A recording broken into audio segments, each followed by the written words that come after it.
L'appellation sur laquelle nous sommes aujourd'hui est d'une superficie de 3200 hectares, répartie sur 5 communes qui vont du nord au sud sur Orange, Courthézon, Bédaride, Sorgues et bien évidemment Châteauneuf-du-Pape dans son centre. C'est une longue histoire qui est intimement liée à celle des appellations d'origine contrôlée en France et dans le monde, puisque c'est grâce au baron Leroy que ce concept d'appellation a été créé au début du siècle et qui s'est concrétisé en 1936 par la parution du décret d'appellation Châteauneuf-du-Pape juste après la création de l'INAO en 1935 et qui depuis est toujours en vigueur à quelques articles près. Gaëlle s'occupe plus de la partie viticulture, culture à proprement parler, c'est-à-dire tout le travail qui est effectué dans les vignes. Je laboure, je taille l'hiver, je suis plus terrienne et je travaille plus avec mes doigts par rapport à ma sœur qui est plus commerciale et on se complète bien. Donc. Nous sommes actuellement la 4e génération exploitant le domaine.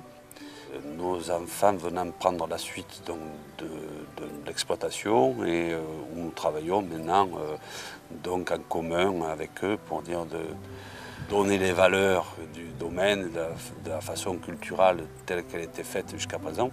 Et les 40 années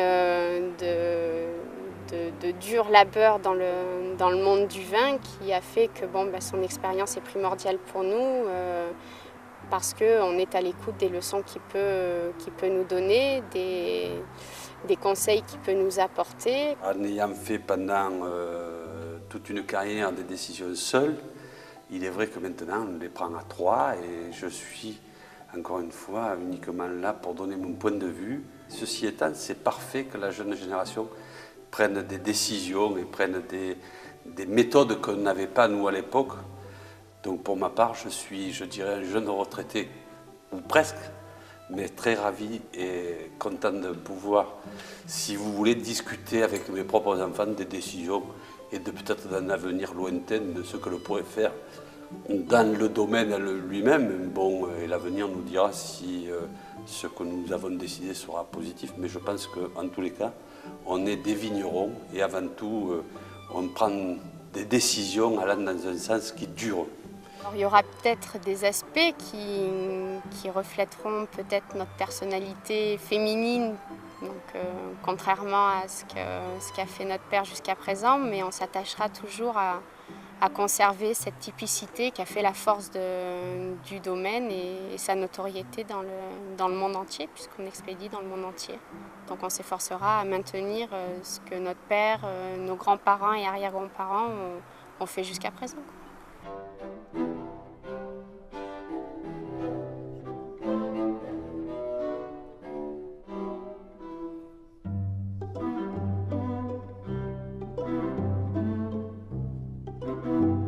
Le terroir de Châteauneuf-du-Pape est symbolisé généralement par les gros galets roulés que l'on trouve par exemple ici et qui sont majoritaires sur 2 plateaux, l'un qui se situe entre Bédaride et Châteauneuf-du-Pape qui s'appelle le plateau de la Crau et l'autre qui se situe entre Châteauneuf-du-Pape et Orange qui s'appelle le plateau de Montredon, ainsi que sur les coteaux adjacents, notamment celui-ci autour du château des Fines-Roches. On est dans une région qui se situe vraiment au niveau gustatif dans des vins typiquement méditerranéens, notamment parce que le Grenache, le Mourvèdre, la Cônoise sont des cépages d'origine espagnole que l'on retrouve donc sur tout le pourtour méditerranéen et qui font que les Châteauneuf-du-Pape ont une charpente, une couleur, une structure qui sont en général très riches. Ce sont des vins de grande garde, mais aussi des vins que l'on peut déguster avec un grand plaisir lorsqu'ils sont jeunes sur le fruit, comme par exemple les 2002, les 2001, les 2000, qui très jeunes se présentaient très bien et qui peuvent se conserver par contre pendant plusieurs décennies sur les grands millésimes. Le château du Bois-de-la-Garde qui a des similitudes qui sont vraiment très très proches on va dire de sa grande sœur, donc Châteauneuf-du-Pape. On a exactement le même terroir, on est sur un sol en galets roulés avec de l'argile rouge en sous-sol et on y élève exactement les mêmes cépages, donc Grenache en majorité, Syrah ensuite, Cinsault et Mourvèdre. auquel on rajoute quelques cépages spécifiques à l'appellation Côtes-du-Rhône. On se retrouve sur les mêmes caractéristiques que les Châteauneuf, mais que simplement la Nationale 7 délimite les deux appellations. Donc nous, on s'attache à le travailler de la même façon parce que c'est un domaine qui nous tient autant à cœur que le château des Fines Roches, donc à Châteauneuf.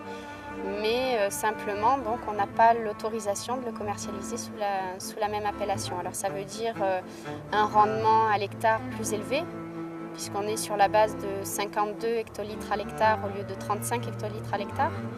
Ce qui ne veut pas dire pour autant que la qualité est moins bonne, puisqu'on s'attache justement à le travailler de la même façon. Alors, pour la rentrée de raisin, on a la spécificité de cette cave, c'est qu'on travaille uniquement par gravité. En fait, les raisins tombent par leur propre poids dans le conquet de réception, puis après dans la cuve en passant soit par un érafloir, soit par un four. Donc on évite tout ce qui est trituration des raisins, pas de pompe à moment. On a de moins en moins de pompage. On pratique pratiquement que par gravité.